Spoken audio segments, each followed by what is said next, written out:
Oi, eu sou a Carol Passos. E eu sou a Stephanie Ceola. E esse é o Pós-Fácil, um podcast criado por duas amigas que gostam de falar sobre livros. Nós somos jornalistas, estudamos literatura e falamos aqui sobre livros que lemos com muito bom humor e zero pretensão. Vem com a gente! Oi, pessoal! Para quem já ouviu o primeiro episódio da nova temporada do Pós-Fácil, eu, a Carol Passos e a nossa amiga Ângela Prestes falamos sobre a Helena Ferrante. É um episódio 100% Ferranter. E a gente coloca alguns trechos de áudios que a nossa amiga Gabi Duarte, que mora em Portugal e recentemente visitou Nápoles, contando sobre essa viagem para lá e falando de como foi a experiência de conhecer essa cidade que está tão presente nas obras da Ferrante, né, Carol? A gente já conhece um pouquinho de Nápoles só pelos livros, não? Isso, Nápoles é muito forte, né, na obra da Ferrante, que é uma escritora italiana, e a Gabi, e também, inclusive, a série da HBO, a Amiga Genial, foi filmada também lá em Nápoles, e a Gabi traz um pouquinho das curiosidades de tudo que ela viu dos cenários, né, e como que ela percebeu as obras da Ferrante dentro daquela cidade que é tão caótica, tão violenta, mas também tão linda, e vamos ouvir, então. Como a gente fez só compilados no episódio anterior, e como a Ferrante merece, a gente decidiu fazer esse episódio bônus do Pós-Fácil, com o áudio da Gabi na íntegra, nos contando sobre a saída para Nápoles. Então agora fica a Gabi Duarte conduzindo esse podcast. Beijo, pessoal! Olá, minhas amigas pós-faceiras, olá, ouvintes pós-faceiros. É um prazer poder contribuir com esse assunto que me mobiliza tanto, que é a obra dessa mulher magnífica que é a Helena Ferrante, porque sim, eu me recuso a acreditar que Helena Ferrante seja um homem, e toda essa discussão para mim é completamente sem sentido, porque é impossível haver a possibilidade, sequer a possibilidade de ser um homem a escrever o que Helena Ferrante escreve de um jeito tão singular sobre ser mulher, sobre ser filha, sobre ser mãe, sobre todo esse universo. Bom, mas vocês me pediram para eu comentar um pouquinho a respeito do cenário da obra de Helena Ferrante, ou pelo menos de um dos principais cenários, que para mim tem quase o status de personagem, tamanha a presença, a onipresença e a importância que tem na obra da Ferrante, que é a cidade de Nápoles. A minha viagem a Nápoles aconteceu no ano passado, em setembro do ano passado, ou seja, verão. Mas ela aconteceu fisicamente nessa data porque ela começou antes, lá em 2017, quando eu li pela primeira vez um livro da Helena Ferrante. Foi no verão também, por isso que foi tão especial para mim. Eu li de cara a tetralogia, e eu lembro que eu estava de férias, eu estava no Uruguai, e eu virei à noite em Cabo Polônio, lendo o que essa mulher nos deixou e que temos o privilégio de acessar hoje enquanto mulheres. Digo enquanto mulheres, mas defendo que homens leiam Helena Ferrante também.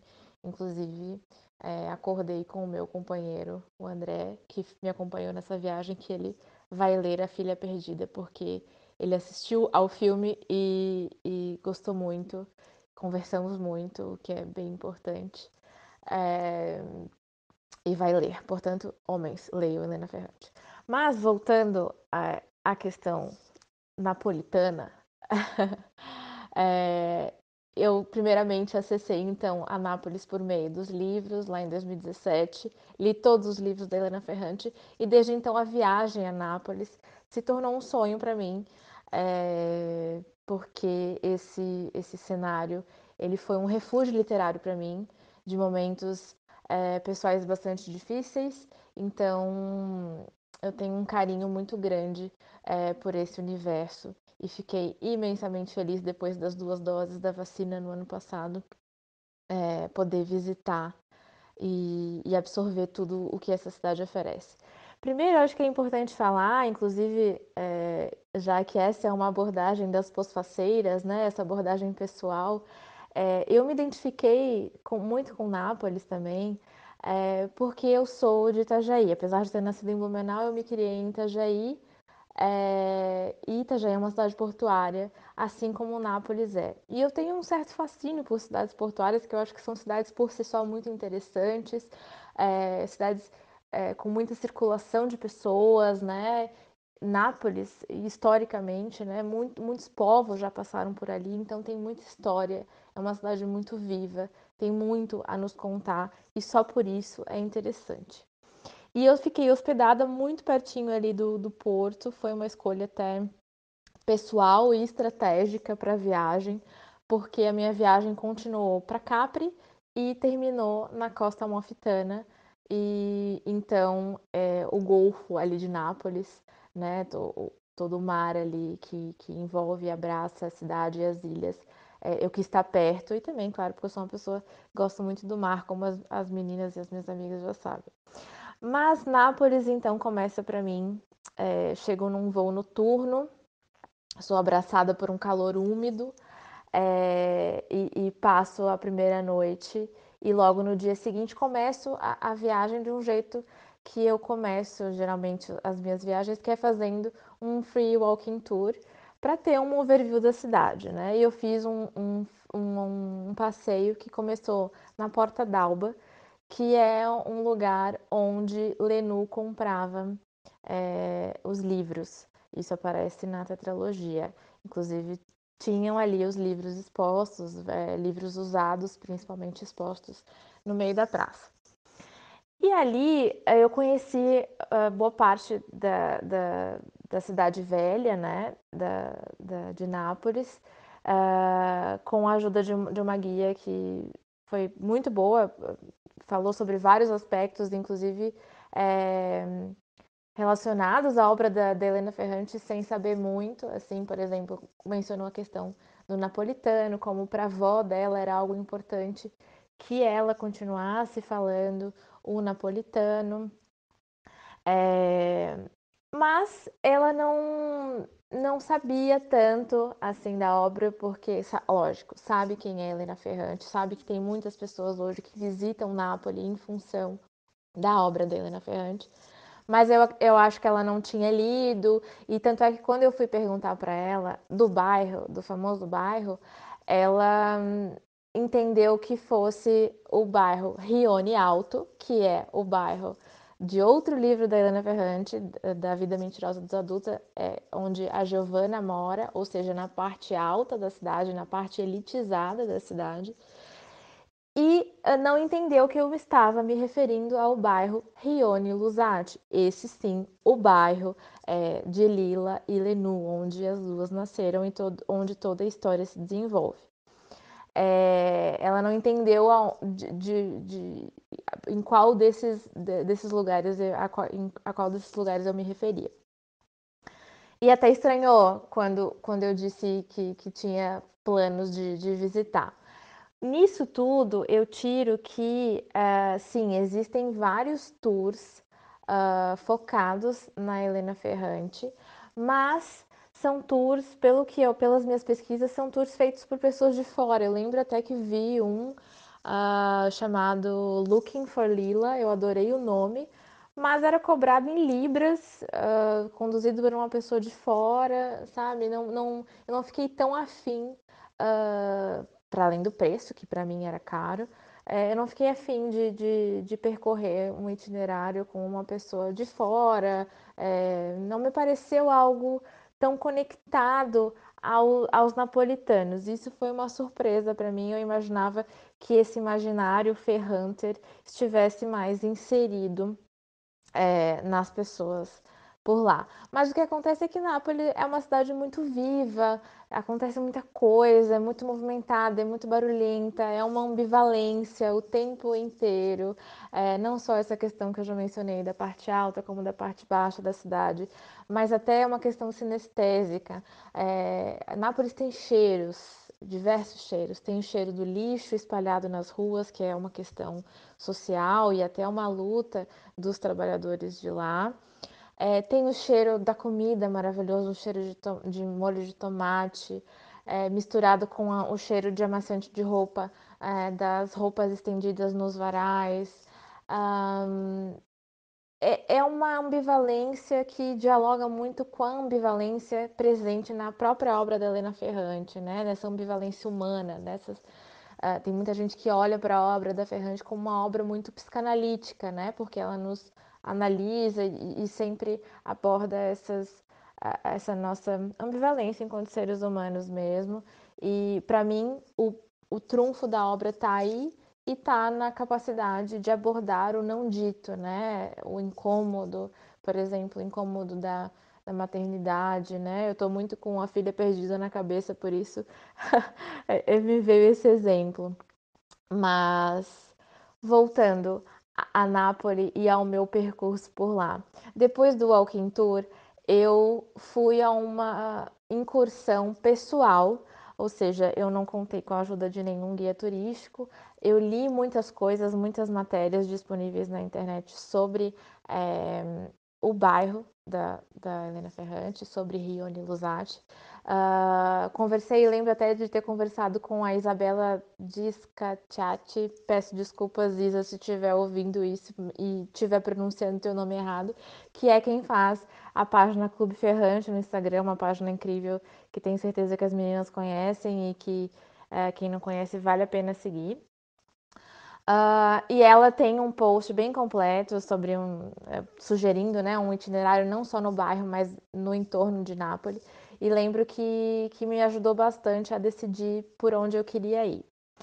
A minha ida ao bairro, ela começa logo após, então, ao Free Walking Tour. Eu decidi almoçar uma pizza na L'Antica Pizzeria da Michele, que é onde a Julia Roberts come em Comer, Rezar e Amar. Sim, eu sou um pouquinho essa turista clichê também.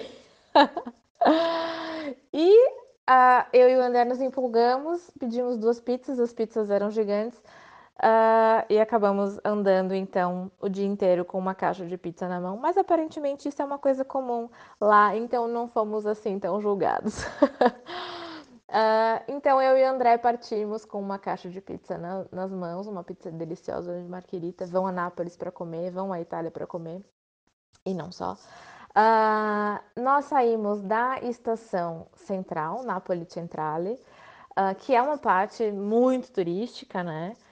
E fomos a pé até o bairro, porque são cerca de 2 quilômetros, nós não levamos nem meia hora, acho que foram 20 minutos caminhando. E foi muito interessante fazer esse percurso de ida a pé.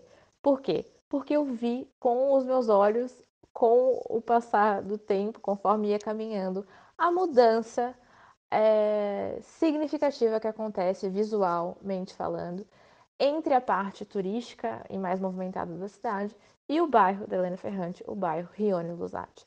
À medida que nós fomos andando, tudo mudou. Começou a ficar deserto, começou a ficar com um ar de perigoso, muitos prédios abandonados, antigos galpões.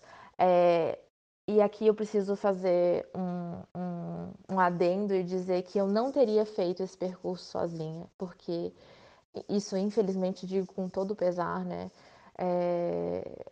Porque eu achei perigoso. Aquela parte ali, realmente, tinham pessoas na rua, em situação de rua, pessoas usando drogas. Enfim, era uma situação bem complicada e que me deixou um pouco desconfortável, para dizer o mínimo, e fiquei pensando que enquanto mulher sozinha, seria um pouco complicado fazer esse percurso. Mas fizemos e chegamos ao bairro, que parece de fato ter parado na década de 50, que é quando a história acontece. Rione Lusati foi um bairro construído para abrigar as pessoas desabrigadas pela Segunda Guerra Mundial. Então, assim, em vez de flores e da arquitetura, de flores nas varandas e da arquitetura clássica presente no centro de Nápoles, o bairro ele tem roupas penduradas, ele tem bagunça nas varandas, ele é completamente diferente, descuidado, as paredes descascando, algumas paredes sem reboco, e aí eu pude ver como a descrição desta mulher, Helena Ferrante, é incrível, é fidedigna, é real, é precisa. Eu não me senti visitando pela primeira vez Nápoles, nem o bairro. Eu senti como se eu estivesse reconhecendo um lugar que eu já conhecia, porque de fato eu já conhecia, né? Porque a mulher entregou tudo na descrição. Então, o bairro é difícil de descrever. Recorro aqui às minhas memórias para não deixar passar nada. Inclusive, falando dos prédios, todos os prédios do bairro, não todos, mas assim, boa parte deles, isso me chamou a atenção, tem aquela gradinha quase junto ao chão, né? Que é onde as meninas, ou melhor, a Lila, joga a boneca da Lenu para dentro, né? Do porão do Dom Aquile. E a história se desenrola. Então é muito fácil se emocionar estando no bairro, porque parece que a qualquer momento elas vão sair correndo de alguma porta. Foi muito emocionante e muito especial para mim estar lá e poder viver essa história na minha cabeça de novo. Lá no bairro eu conheci a escola elementar, que é onde tem um dos lugares em que a HBO, apesar de não ter confirmado, acredita-se que tenha sido a HBO a responsável por intervenções artísticas, né? Alguns murais com fotos e desenhos, ilustrações remetendo à obra, né? Que eles adaptaram da tetralogia para a TV. E a escola é um desses lugares. Eu não entendi se foi a intervenção assim ou se alguém posteriormente o fez, mas o rosto da Lenu tá como se tivesse sido apagado. E me remeteu muito a essa coisa da autora sem rosto, né, da Helena Ferrante. E elas estão correndo assim, como se estivessem subindo para a rampinha que dá na porta da escola. Junto à escola há também a igreja, né? Onde, se eu não me engano, a Lila casou. A igreja estava fechada. Nesses lugares é comum que a igreja fique fechada nos dias de semana, como era o caso. Eu visitei, se eu não me engano, numa quinta-feira. E tinha uma movimentação não de casamento, mas de velório. E aí eu pude observar também um pouquinho a distância, claro, respeitando, né, as pessoas e o luto de cada um, como eles são, os napolitanos são de fato muito emotivos e estavam ali assim muito comovidos com aquela perda, todos de preto, muito religiosos também, com rosários e rezando, desculpa, em função daquela perda, né? E aí, quando eu estava me afastando um pouco, foi que pela primeira vez eu vi duas crianças no bairro, porque era no meio da tarde, então não sei se elas já haviam voltado das férias, porque na Europa as férias são na metade do ano, né? Não sei se já havia voltado às aulas, mas eu vi duas crianças, eram duas meninas com mochilas, assim, então talvez elas estivessem em alguma atividade escolar. E aí foi impossível não me emocionar mais uma vez e lembrar de Lila e Lenu, como é óbvio, né? Andando mais um pouquinho, eu só encontrei uma turista durante esse percurso, ela estava sozinha e não vi mais movimentações, então, mais uma vez, comprova a impressão que eu tive, assim, que não é tão explorado turisticamente, a obra da Helena Ferrante não é tão explorada turisticamente como eu imaginava que seria. Depois, eu cheguei até uma praça que também tem algumas intervenções da HBO. Eu encontrei bem por acaso, assim, e elas são super reais, assim, e parecia que a imagem era da Lila, ou melhor, era da Lenu, olhando, como se estivesse olhando de dentro de uma janela, meio encoberta por uma cortina. E eu até levei um susto de tão real que era, sabe?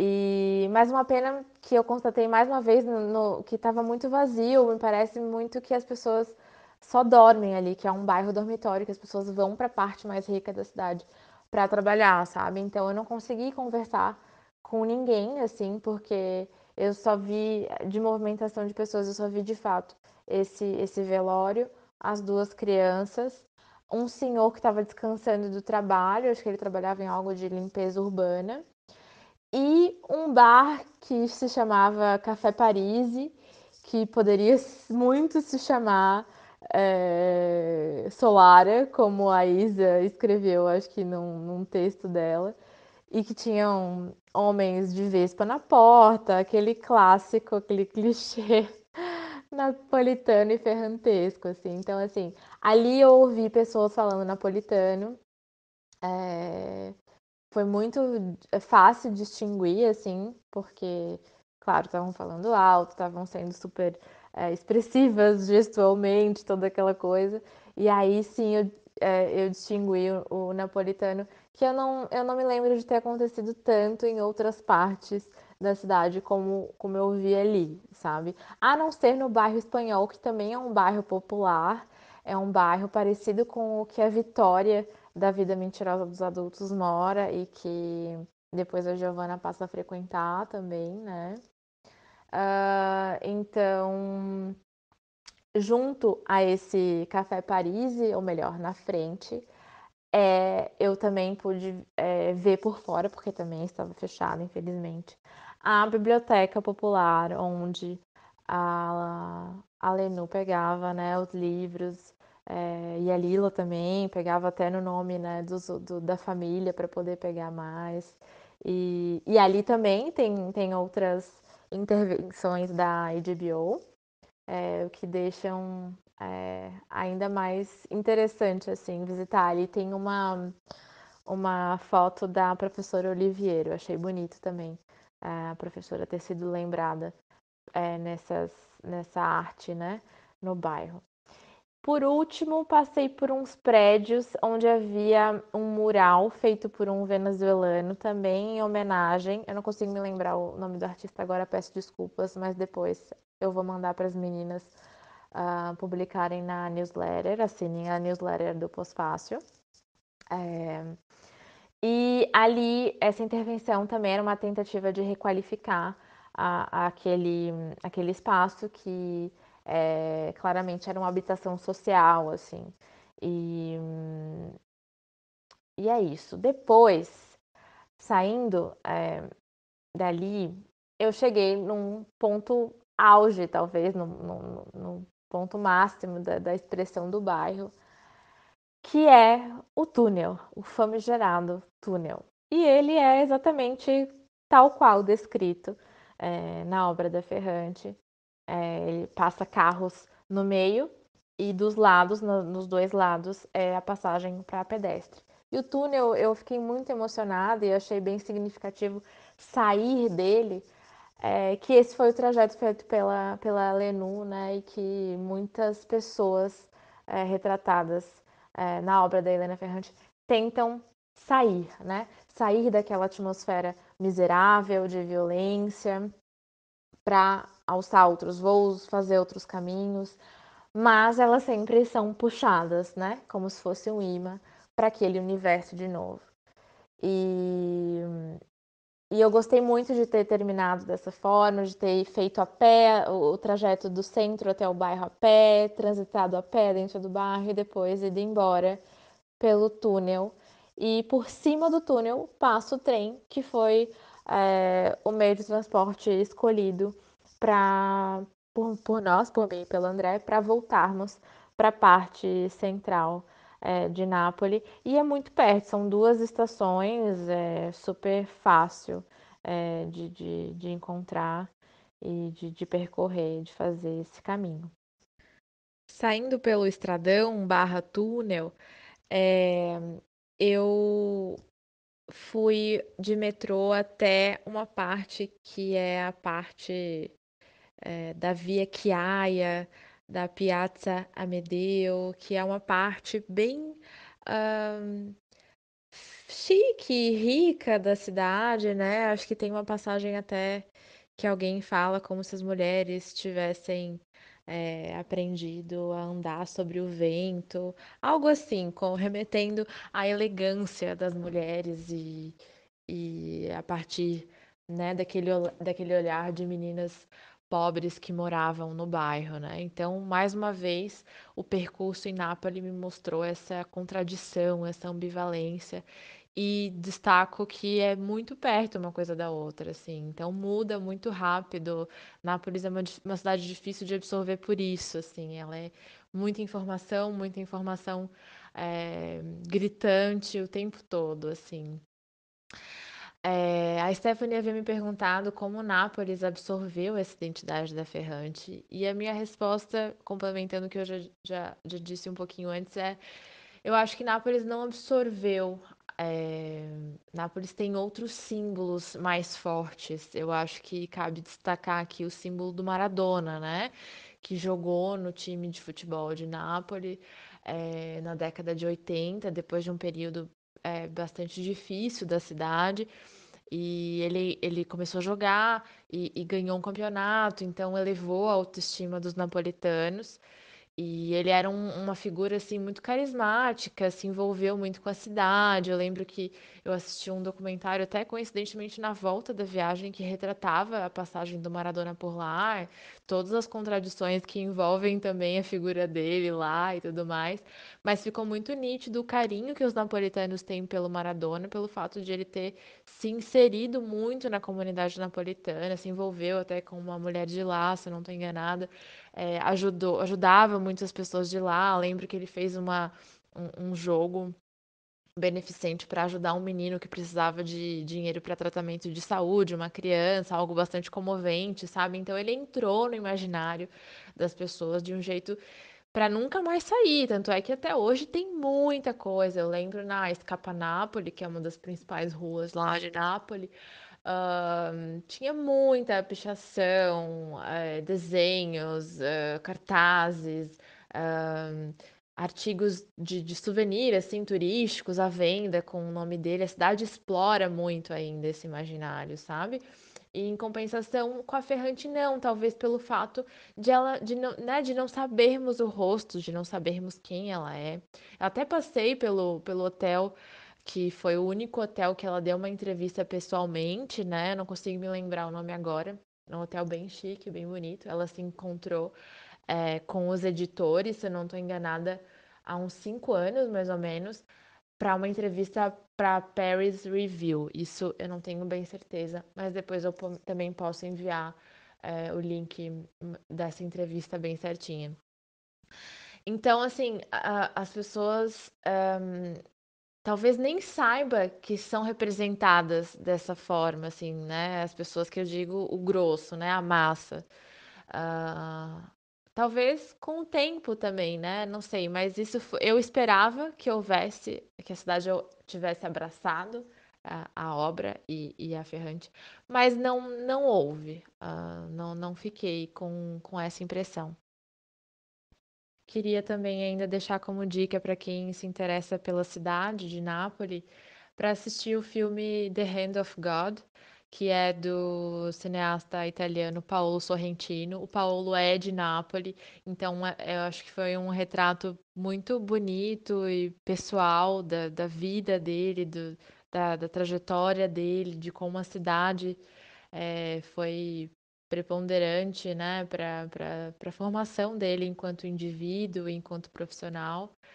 E vale muito a pena porque tem muita autenticidade, da autenticidade napolitana ali também retratada nesse livro. E a própria autenticidade napolitana foi uma das coisas que mais me encantou, terminando agora com um relato pessoal do que eu achei da cidade. Eu me encantei com Nápoles, de verdade. Eu já conhecia uma parte da Itália, mas uma parte muito diferente, que é a parte norte, de Roma para cima.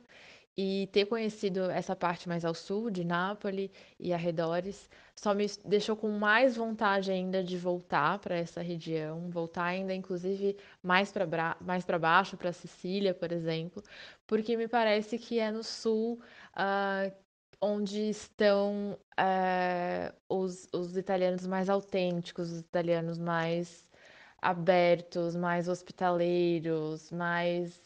Não sei, eu fiquei com uma impressão muito boa de autenticidade. Eu costumo dizer que Nápoles não é uma cidade para turista, Nápoles é uma cidade para viajante.